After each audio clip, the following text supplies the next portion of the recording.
Bien-aimés, nous voulons rendre grâce au Seigneur pour ce temps qu'il a permis que nous puissions être là pour continuer l'enseignement concernant la chair et l'esprit dans notre émission Parole de vie, la vérité de l'Évangile. Dont le grand thème de cette émission, c'est le cœur de l'homme. Tout se passe dans le cœur. Nous ne devons pas oublier ce que le Seigneur nous a dit. Nous devons garder notre cœur plus que toute autre chose, parce que c'est de lui que viennent les sources de vie. Nous sommes en train de développer un sujet important concernant la chair et l'esprit. C'est le sujet central même de la parole de Dieu,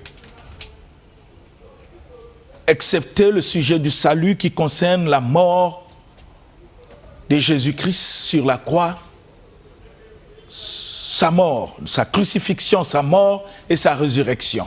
Mais le sujet central qui peut nous amener à être avec le Seigneur, c'est ces deux sujets diamétralement opposés entre la chair et l'esprit. Nous avons parlé de beaucoup de choses pour que nous comprenions la pensée de Dieu dans la parole, pour que nous ne puissions pas nous tromper. Parce que nous ne pouvons pas, bien-aimés, servir Dieu comme nous voulons. Le Seigneur a dit d'une manière claire dans sa parole, nos pensées ne sont pas ses pensées et nos voix ne sont pas ses voix. Nous avons intérêt à avoir la révélation des pensées de Dieu et des voix de Dieu pour que nous puissions le servir conformément à sa volonté, non comme nous voulons, mais comme lui, il le veut. Et Dieu, dans son amour, nous donne sa parole pour que nous puissions avoir la compréhension par le Saint-Esprit des pensées de Dieu et des voix de Dieu. Pour que chacun arrive à décider s'il est prêt à se soumettre, à obéir et à suivre le Seigneur. Nous ne pouvons pas nous engager comme ça parce que nous voulons, ce n'est pas un problème d'enthousiasme, c'est une question de vie, une question de responsabilité. Et c'est une question du salut, bien-aimé. Si nous comprenons ces choses, notre engagement devait être vrai. On ne doit pas s'engager pour que les gens sachent que nous prions, mais nous devons nous engager parce que nous avons accepté de faire valoir le nom de Jésus et de faire valoir le royaume de Dieu sur la terre. Parce que tout ce que nous devons faire, que ça soit dans notre comportement, c'est afin que le Seigneur Jésus seul, lui seul, soit glorifié. Et Dieu a mis entre nos mains sa parole pour que nous comprenions ce que doit être un enfant de Dieu. Non seulement parce qu'il va à l'église, il chante, mais ce qui doit être un enfant de Dieu dans son comportement, dans sa conduite, pour qu'il soit réellement ce que la parole révèle, la lumière du monde et le sel de la terre. Pour qu'il y ait une différence, bien-aimés, entre ceux qui servent Dieu et ceux qui ne le servent pas. Mais parfois on se rend compte qu'au milieu de nous qui disons des enfants de Dieu, parfois nous nous comportons pire que les païens. Et c'est ça ce qui étonne le monde. Et ça fait que quand nous parlons de l'Église, on sent que l'Église est faible, non parce qu'elle l'est, mais parce que ceux qui les composent n'ont pas compris la volonté de Dieu pour se soumettre afin de manifester la gloire, la puissance du Seigneur par leur conduite. C'est ainsi que le Seigneur nous montre par sa parole d'une manière claire pour que chacun puisse choisir. Bien-aimé, je l'ai toujours dit dans cette émission, en réalité, l'Église du Seigneur Jésus-Christ doit être composée des repentis, des personnes qui ont pris l'engagement avec leur conscience, âme et conscience, parce qu'ils ont vu, ils ont cru et ils ont accepté d'être ce que Dieu attend d'eux. Mais malheureusement, il y a trop d'enthousiasme. Parfois, nous partons à l'église non pour servir le Seigneur, nous partons à l'église non pour glorifier le Seigneur Jésus, mais nous partons à l'église pour défendre nos intérêts, pour chercher ce que notre cœur veut et assouvir notre soif en trichant au nom du Seigneur. Nous nous servons de Dieu pour nos intérêts personnels et lieu de servir ce Dieu qui nous donne ce souffle de vie et qui a payé de sa vie sur la croix pour nous. Et c'est l'erreur que commettent beaucoup de chrétiens que nous sommes. C'est ainsi, il n'y a pas trop de sérieux. Parfois au milieu des chrétiens, je ne parle pas de tout le monde, à travers le monde, vous pouvez trouver des chrétiens très sérieux, très engagés parce qu'ils ont compris l'évangile. Mais la majorité sont des personnes qui ne réalisent pas pourquoi le Seigneur Jésus a payé de sa vie sur la croix. Et qu'est-ce qu'il attend de nous? Parce qu'on veut se reposer sur l'œuvre de la croix pour continuer à vivre comme nous voulons. Or, Dieu nous dit le contraire dans sa parole. C'est ainsi que nous avons lu au cours de cette émission un passage biblique qui est le passage central de notre sujet, la chair et l'esprit. Dans le livre de Galates, le Seigneur nous dit une chose très importante, Galates 5 à partir du verset 16. Que dit le Seigneur? Il dit ceci: marchez par l'esprit et vous n'accomplirez plus les désirs de la chair. C'est-à-dire que Dieu refuse que ceux qui s'engagent à le servir continuent à vivre selon la chair. C'est un refus total du Seigneur. Si nous voulons le suivre, nous devons faire un choix, bien-aimés. Nous devons faire un choix. Rappelez-vous au temps d'Élie, il y avait tout ce désordre au milieu du peuple de Dieu. Ils ont perdu même le chemin de la vérité, de la vie. Et Élie a posé la question: jusqu'à quand clocherez-vous de deux côtés? Jusqu'à quand clocherez-vous de deux côtés? Et c'est la même chose que Dieu nous parle à travers le livre de Galates pour dire: puisque vous avez cru, puisque vous avez accepté de me suivre, ce que je vous commande, c'est que vous ne devez plus marcher selon la chair. Dieu n'a pas besoin seulement de ceux qui écoutent la parole, de ceux qui apprécient la parole, mais le Seigneur a besoin de ceux qui apprécient et qui sont décidés, déterminés à mettre en pratique ce qu'ils écoutent dans leur vie pour que le Seigneur soit sanctifié en eux et que le Seigneur soit glorifié. Malheureusement, nous écoutons simplement pour apprécier, mais notre cœur n'est pas disposé et disponible à mettre en pratique. Le Seigneur avait raison quand il voit son peuple en train de l'adorer, de le louer. Dieu avait raison, parce que le Seigneur ne voit pas l'extérieur, il ne voit pas tout ce que nous disons, mais Dieu lui sonde des cœurs. Et il disait dans sa parole que ce peuple m'honore que des lèvres, mais leur cœur est loin de moi. Mais parce que le cœur n'est pas déterminé à mettre en pratique, parce que nous voulons sauvegarder et défendre les intérêts charnels, parce que nous trouvons en elle les bénéfices d'une vie mondaine. Nous refusons d'une manière catégorique de mettre en pratique tout en appréciant la vérité, mais nous ne laissons pas cette vérité nous affranchir par notre conduite, notre comportement, notre langage. Et pourtant, c'est ce que Dieu attend de chaque chrétien. On n'est pas chrétien parce qu'on loue Dieu. On n'est pas chrétien parce qu'on l'adore. On n'est pas chrétien parce qu'on prêche. On n'est pas chrétien, bien-aimé, parce qu'on a des titres, pasteur, apôtre, diacre. Non, ce n'est pas ça qui fait de nous chrétiens. Ce qui fait de nous chrétiens, que notre vie devienne conforme à la parole telle que le Seigneur nous recommande. Si de fond de notre cœur nous prenons des décisions de ne plus continuer à vivre selon la chair, ça fait de nous chrétiens. Mais malheureusement, parfois on a une mauvaise conception de ce qu'est un chrétien. Un chrétien, c'est celui qui manifeste le Seigneur dans sa vie, dans sa conduite, dans son comportement, dans son langage. Et quand les gens le voient, ils n'ont pas de doute. Non parce qu'il dit aux gens que je vais à l'église, mais parce qu'ils ont constaté que sa vie est différente, très différente de ceux qui ne croient pas au Seigneur. À cause de la parole qu'il écoute, il n'est pas là seulement pour écouter, mais dans son cœur, il a décidé de mettre en pratique, c'est-à-dire de vivre par la parole et pour la parole. Et le Seigneur nous montre ces choses afin que nous puissions comprendre, si nous disons aux gens que nous sommes chrétiens, que nous puissions réaliser en quoi sommes-nous chrétiens dans notre vie si nous n'arrivons pas à mettre en pratique ce que le Seigneur nous recommande dans sa parole. En quoi sommes-nous chrétiens, bien-aimés, si nous continuons à vivre selon la chair? En quoi sommes-nous chrétiens si nous faisons les mêmes choses que les païens? En quoi sommes-nous chrétiens? Ce n'est pas les titres, mais c'est la vie. Et nous avons encore lu beaucoup de passages en posant la question: Seigneur, pourquoi nous ne devons plus faire ce que la chair nous commande? Le Seigneur nous avait répondu et nous avons lu ça dans le livre de Galates. C'est un rappel, bien aimé, pour que nous comprenions. Le Seigneur a dit, les œuvres de la chair sont en opposition avec celles de l'esprit. Ils sont opposés entre eux.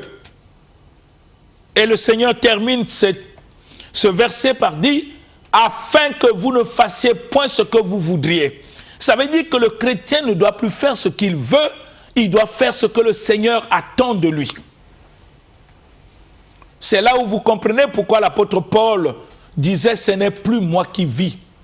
Mais parce qu'il ne fait plus ce que lui il veut, il fait ce que le Seigneur attend de lui. Bien-aimés, si nous ne comprenons pas ces choses, nous pouvons crier que nous sommes chrétiens, nous devenons chrétiens selon nous et non selon Dieu. Parce que Dieu n'est pas dans les déclarations, mais Dieu est dans sa parole. Et nous avons vu aussi les œuvres de la chair, comment le Seigneur nous explique les œuvres de la chair.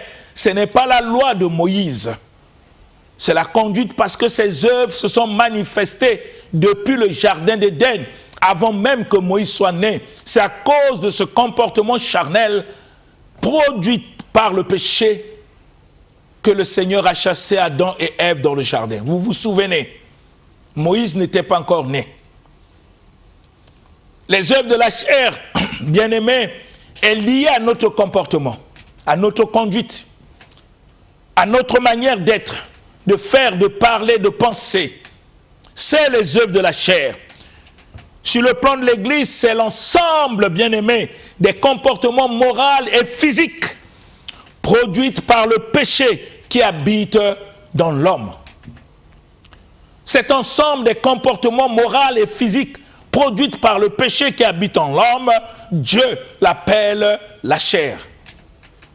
Nous ne parlons pas de la chair, bien-aimé, tant que ce tissu musculaire, bien-aimé, est conjonctif du corps humain et animal que recouvre la peau. Nous ne parlons pas de cela. Nous ne parlons pas aussi, bien-aimé, des parties musculaires du corps d'un animal considéré comme aliment. Nous ne parlons pas de ça. Quand nous parlons de la chair, bien-aimé, nous sommes en train de parler de l'ensemble de ces comportements moraux, physiques, bien-aimés, produits par le péché qui habite dans l'homme. C'est de cela que nous parlons. Et c'est ça ce que le Seigneur nous demande de ne plus accomplir, de ne plus marcher selon la chair. Mais malheureusement, nous étant que chrétiens, nous ignorons ces choses et nous partons vers Dieu pour chercher voiture, mariage, voyage, promotion, richesse, tout en étant charnel. Mais bien-aimés, de quoi nous parlons? De quelle chrétienté nous parlons? Vous réalisez même dans la parole de Dieu que Dieu parle toujours au conditionnel.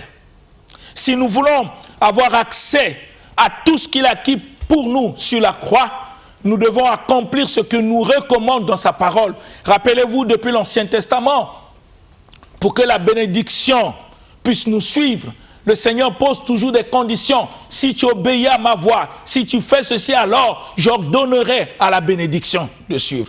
Or, nous voulons chercher la bénédiction, soit accomplir les choses auxquelles la bénédiction devient comme une promesse après l'accomplissement des exigences que Dieu nous demande dans sa parole. Malheureusement, c'est comme si nous avons renversé ce pyramide et nous marchons la tête en bas, les pieds en l'air, en faisant ce que nous voulons et non ce que le Seigneur nous recommande. Et ce manque de sérieux affaiblit même la visibilité de l'Église. Et c'est ainsi que dans une nation, l'Église n'a pas d'impact.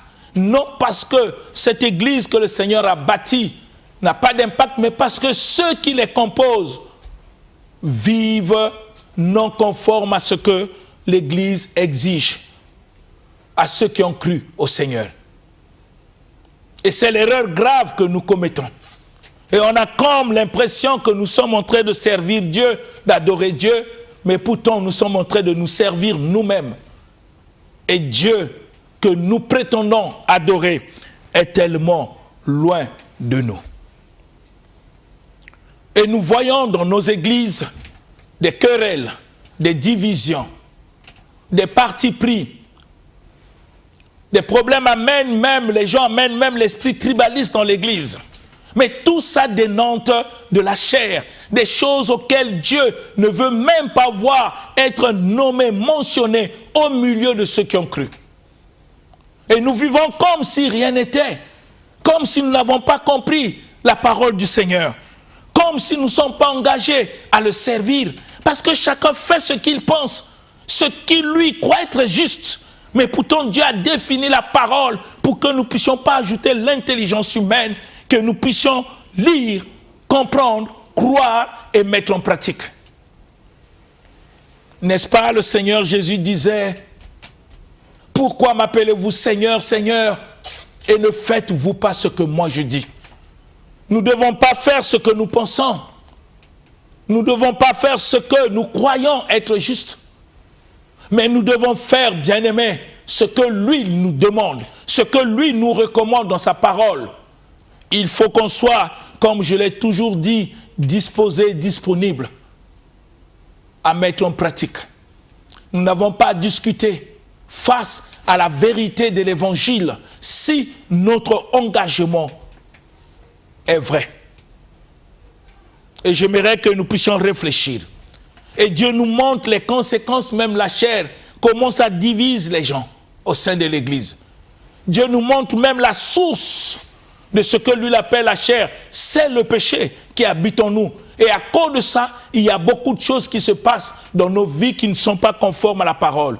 Et nous avons lu dernièrement le livre de Jacques,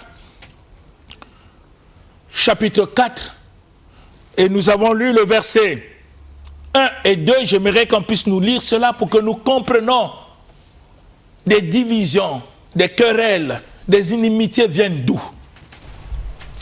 Jacques chapitre 4, verset 1 au verset 2, dans la version Louis II, j'ai lu au nom du Seigneur. Amen. D'où viennent les luttes et d'où viennent les querelles parmi vous? N'est-ce pas de vos passions qui combattent dans vos membres? Vous convoitez et vous ne possédez pas. Vous êtes meurtriers, envieux et vous ne pouvez pas obtenir. Vous avez des querelles et des luttes et vous ne possédez pas parce que vous ne demandez pas. Amen. Amen. Vous comprenez ce que le Seigneur nous enseigne dans le livre que nous venons de lire de Jacques. Et c'est très important pour que nous comprenions pourquoi Dieu veut que nous puissions marcher par l'Esprit. Le Seigneur dit dans sa parole d'où viennent les luttes, les causes des luttes dans la vie des hommes et des femmes en général. D'où viennent les luttes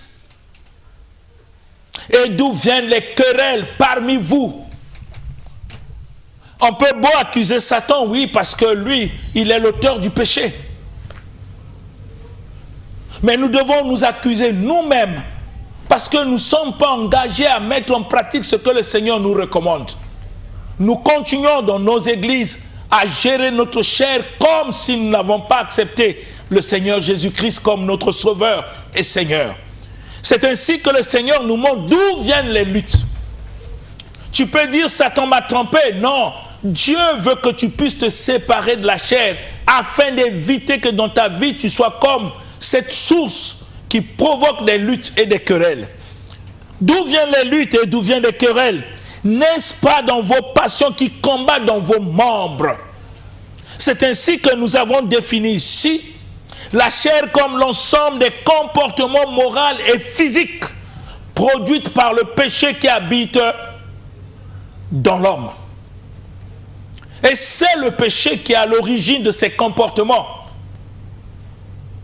Le péché au singulier, comme un noyau qui produit ses fruits, et l'ensemble des fruits que produit le péché, Dieu l'appelle la chair parce que l'homme le manifeste dans sa conduite et dans son comportement. Les luttes viennent de nos passions qui combattent dans nos membres. Ça ne vient pas d'abord du diable, mais puisque le diable est l'auteur du péché, il a mis ça dans l'homme. Il dit, vous convoitez, vous ne possédez pas et vous êtes meurtriers. ça vient d'abord de nous.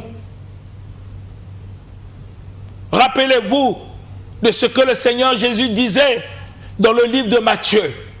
Ce n'est pas ce qui rentre dans l'homme qui rend l'homme impur, mais c'est ce qui sort de lui. Et ce qui sort de l'homme vient au fond de son cœur. Qu'est-ce qui sort? Les adultères, les vols, les meurtres. Le Seigneur le définit pour que nous prenions conscience que dans chaque homme, le péché agit de cette manière pour nous éloigner du Seigneur. C'est ainsi que quand nous venons à Dieu, Dieu nous demande: marchez par l'Esprit et vous n'accomplirez plus les désirs de votre propre nature ou les désirs de la chair, selon les versions bien-aimées. Et j'aimerais que chacun puisse réfléchir pour voir si dans notre vie, nous sommes chrétiens ou nous sommes encore des païens, c'est-à-dire des hommes charnels, auxquels le Seigneur nous demande de nous séparer. Et cela s'est manifesté aussi dans l'église de Corinthe que nous allons lire. 1 Corinthiens chapitre 3, verset 4. 1 à 4, vous allez comprendre qu'est-ce qui fait que dans l'église, nous puissions avoir encore des chrétiens charnels. Quel est le comportement qui se manifeste dans les chefs des chrétiens pour que nous puissions comprendre que celui-ci ou celui-là est encore charnel? Chose que Dieu nous demande de nous séparer afin de laisser le Saint-Esprit nous conduire.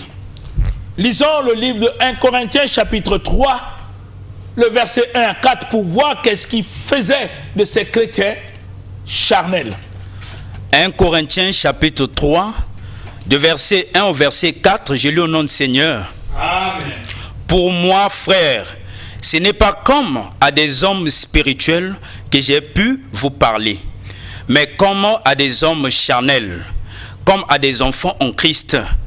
Je vous ai donné du lin et non de la nourriture solide, car vous ne pouvez pas la supporter.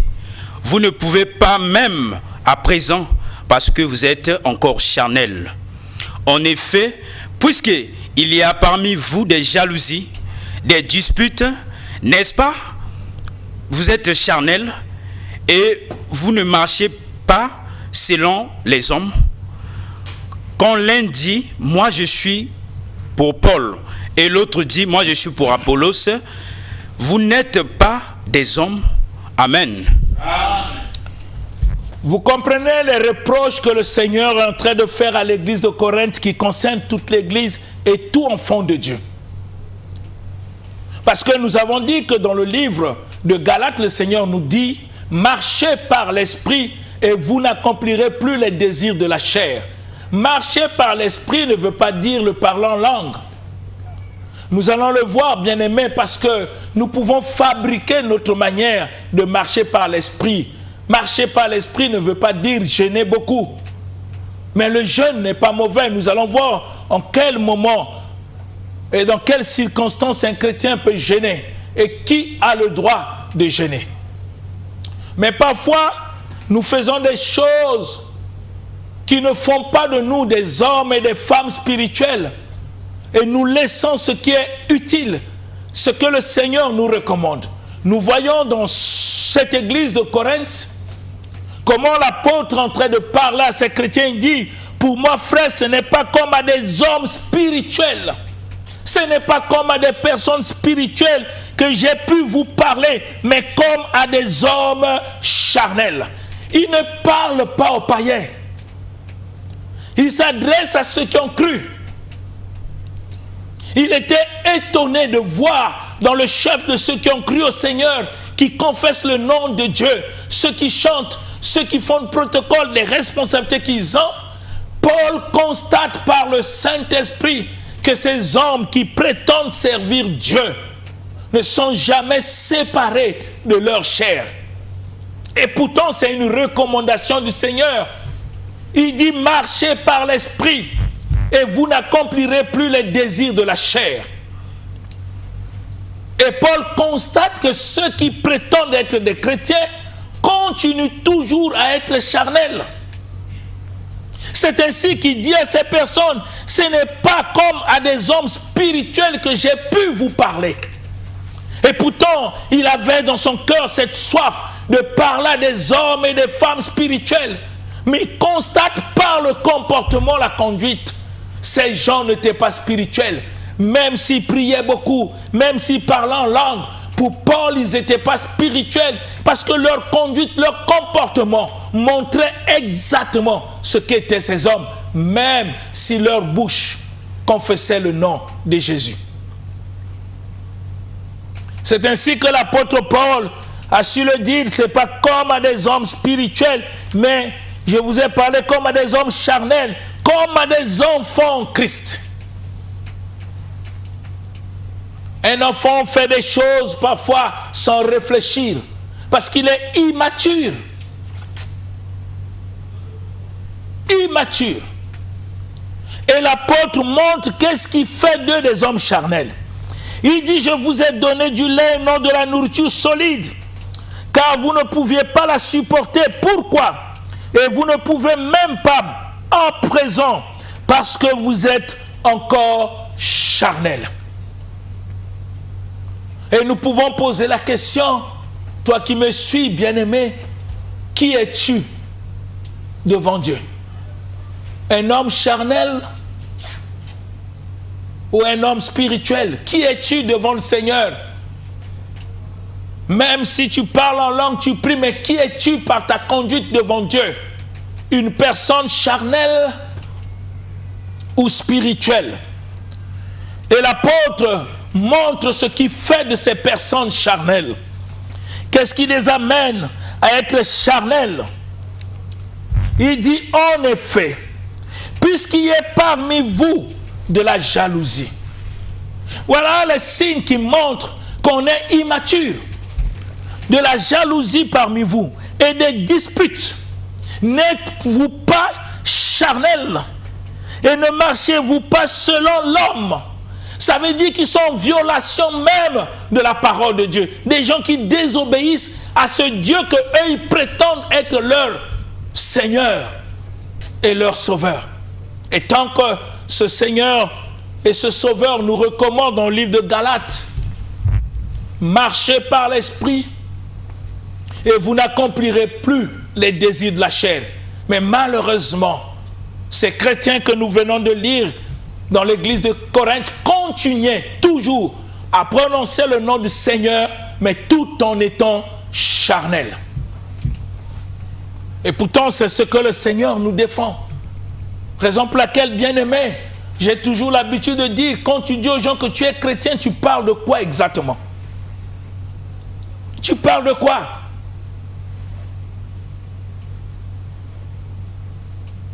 Parce qu'il y a deux camps diamétralement opposés. Les charnels et les spirituels. Réfléchissons à ce que nous sommes, avec notre conscience. Et l'apôtre Paul montre encore ce qui divise, ce qui fait des chrétiens charnels. Quand l'un dit, moi je suis de Paul, et que l'autre dise que je suis d'Apollos, n'êtes-vous pas des hommes? Il ne dit pas que n'êtes-vous pas des personnes spirituelles, mais des hommes. Encore on est des hommes, on est encore charnel.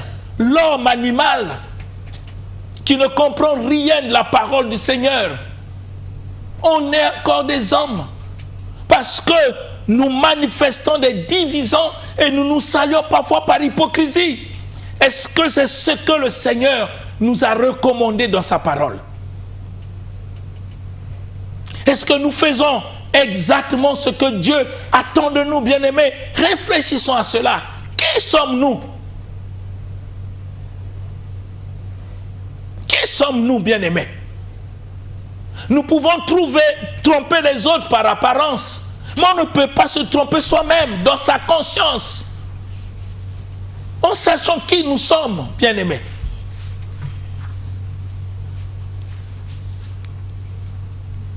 Est-ce que ce que le Seigneur nous recommande est vraiment notre vie? Ou nous parlons de lui par notre bouche et nous vivons comme nous voulons? Est-ce que c'est ça ce que Dieu nous a recommandé?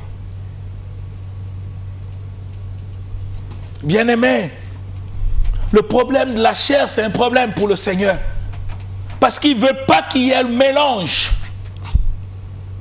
Où on est des hommes spirituels, où on est des personnes charnelles. C'est à réfléchir, bien-aimés. Réfléchissons à cela. Réfléchissons. Bien-aimés. Dans le livre de 1 Pierre chapitre 2, nous allons lire le verset 11. Que dit le Seigneur dans sa parole? 1 Pierre chapitre 2, au verset 11, j'ai lu au nom du Seigneur. Amen. Bien-aimés, je vous exhorte comme des étrangers et voyageurs sur la terre, à vous abstenir des convoitismes charnels qui font la guerre à l'âme. Amen. Amen. Si on peut lire encore le verset 12. J'ai lu au verset 12, au nom du Seigneur. Amen. Ayez au milieu des païens une bonne conduite, afin que là même où ils vous calomnient, comme si vous étiez des malfaiteurs, ils remarquent vos bonnes œuvres et glorifient Dieu au jour où il les visitera. Amen. Amen. Bien-aimés, voyez comment même tous les apôtres étaient préoccupés pour des comportements charnels. Paul, Jacques, Pierre, tous ils étaient préoccupés. Parce qu'il n'est pas possible que quelqu'un puisse dire qu'il est chrétien et qu'il continue à vivre selon la chair. Ce n'est pas possible. C'est ainsi que l'apôtre nous recommande, bien-aimés, je vous exhorte, ça veut dire je vous encourage. Je vous encourage, comme des étrangers voyageurs sur la terre. Il nous montre notre statut, nous sommes des voyageurs, des étrangers sur la terre. Ce n'est pas notre habitation, nous sommes que des passagers, des ambassadeurs pour manifester l'évangile et le royaume de Dieu. Comme des étrangers sur la terre. Qu'est-ce qu'il nous dit? À vous abstenir. Dieu veut que nous puissions nous abstenir des convoitises charnelles qui font la guerre à l'âme. Nous devons nous abstenir. C'est une recommandation. Bien-aimés, Dieu ne peut pas nous demander ce que nous ne pouvons pas faire. Et ne pas le faire montre à suffisance combien nous n'aimons pas le Seigneur. Parce que on peut prétendre aimer Dieu. Mais que dit le Seigneur? Si vous m'aimez, gardez mes commandements. Gardez ma parole. Mais ce n'est pas ce que nous faisons. Le Seigneur nous recommande de nous abstenir. De nous abstenir, bien-aimés. De quoi? Des convoitises charnelles qui font la guerre à l'âme. Quel est ce chrétien qui prie Dieu, dont dans son cœur a des soucis d'accomplir la parole de Dieu dans sa vie en s'abstenant? Même s'il y a une guerre dans son corps qui le pousse à faire le contraire, il s'abstient dans une fidélité, loyauté absolue pour que le Seigneur soit glorifié, pour ne pas donner accès aux convoitises charnelles. Combien de nous nous abstenons? Aujourd'hui, vous trouvez même dans les chefs de ceux qui se disent des serviteurs de Dieu, des inimitiés, des séparations, de la haine, l'empoisonnement au milieu de ceux qui sont appelés à annoncer l'évangile, dont le Seigneur dit que nous devons être des modèles. Réfléchissons, bien-aimés. Est-ce qu'on s'abstient des convoitises charnelles? C'est le Seigneur qui nous recommande tous,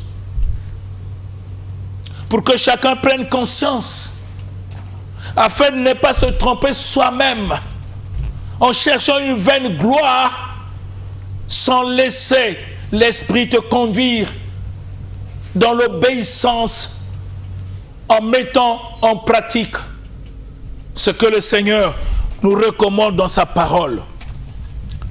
Et le verset 12 nous dit, ayez au milieu des païens une conduite, ayez au milieu des païens une bonne conduite.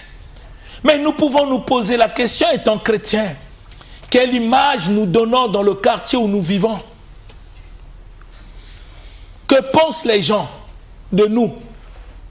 Quelle image nous donnons dans nos familles? Est-ce que nos familles sont convaincues que nous prions Dieu en esprit, en vérité? Qu'est-ce qui les convainc? Quelle conduite manifestons-nous? Une conduite charnelle? Ou une conduite des hommes spirituels qui se sont engagés non seulement à croire au Seigneur, mais à mettre en pratique ce que le Seigneur nous recommande dans sa parole. C'est ainsi que Dieu nous recommande d'avoir au milieu des païens une bonne conduite, afin que le jour où le Seigneur, même s'ils sont en train de nous calomnier, de nous maltraiter, mais quand Dieu va les visiter, il comprendra ce que nous sommes et ils vont glorifier le Seigneur. Est-ce que c'est ce que nous faisons? Mais pourtant, bien-aimés, c'est ce que Dieu attend de chacun de nous. De ne plus accomplir les désirs de la chair. Mais malheureusement, même au milieu du travail, il est difficile que tes collègues du travail puissent accepter du fond de leur cœur que tu es chrétien, simplement à cause de ta conduite. Quand ils voient comment tu te conduis, ils ont même de la peine à croire que tu es chrétien. Et je veux que nous réfléchissions, bien-aimés, pour revenir au fondement de la parole, non pour être ce que nous voulons, ce que Dieu attend de nous. C'est au nom de Jésus que je le demande. Amen. Amen.